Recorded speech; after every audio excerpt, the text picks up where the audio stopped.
Have you ever felt like you were walking on solid ground, only to realize the soil beneath your feet was slowly being swept away? The Bible warns us that our battle is not against flesh and blood. Yet, sometimes, the enemy does not come with a roaring shout. Sometimes, the enemy comes with a warm embrace, a wide smile, and a seat right at your dinner table. In 2 Corinthians chapter 11, verse 14, we are reminded that even Satan masquerades as an angel of light. It is easy to spot an enemy who holds a sword. It is much harder to spot the one who holds a shield in front of you while digging a pit behind your back. Today, we are uncovering the 5 types of people who will smile to your face while secretly waging war against your God-given destiny. If you want to protect your calling, you must see past the surface. The first type of person is the quiet gatherer. This person is the ultimate listener. When you are hurting, they are the first to pull up a chair. They want to know every detail of your struggles, your past mistakes, and your deepest insecurities. At first, it feels like heaven-sent comfort. You think you have found someone who truly cares about your soul. But look closer. The quiet gatherer is not listening to help you heal. They are collecting ammunition. They listen to find your weak spots, your triggers, and the things that make you doubt yourself. Micah chapter 7, verse 5, warns us not to trust a neighbor or put confidence in a friend, telling us to guard the doors of our mouth. The moment God begins to elevate you, the quiet gatherer will use what you shared in your darkest hour to pull you back down. The second type is the flatterer with a hidden scale. These are the people whose words are sweeter than honey.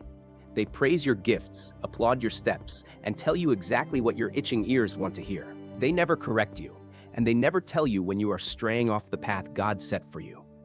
Proverbs chapter 29, verse 5 tells us that a man who flatters his neighbor spreads a net for his feet. A flatterer's praise is actually a trap. By telling you that you are already perfect, they keep you from growing. They smile and applaud your stagnation because they know that if you never seek correction, you will never reach your true potential. They put you on a pedestal of pride, knowing that pride always comes before a heavy fall.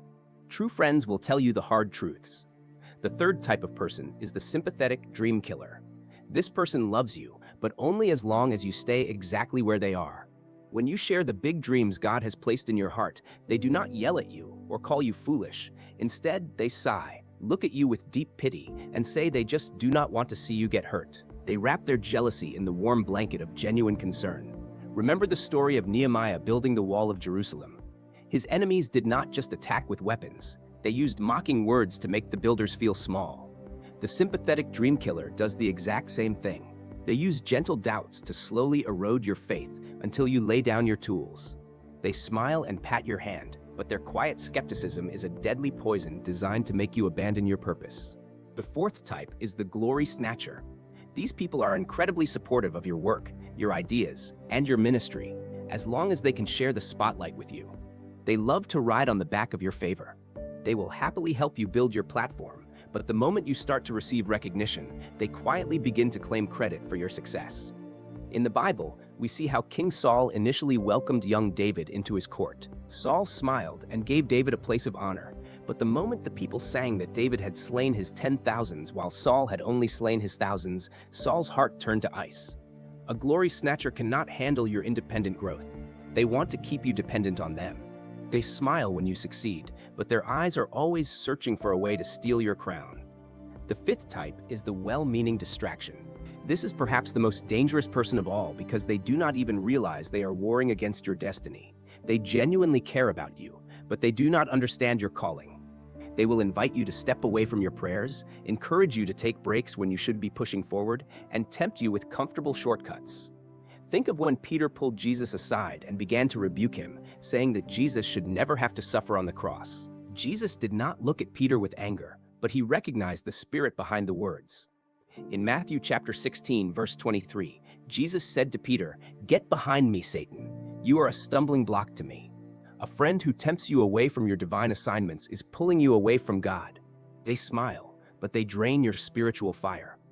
To reach the destiny God has planned for you, you must ask for the gift of spiritual discernment. Do not just look at the smiles on people's faces. Look at the fruit of their presence in your life. Ask God to open your eyes to see the wolves in sheep's clothing and have the courage to set boundaries. Your purpose is too important to be traded for fake peace and false friendships. Walk in wisdom, guard your heart and trust that God will surround you with true destiny helpers who will carry you forward into your promise.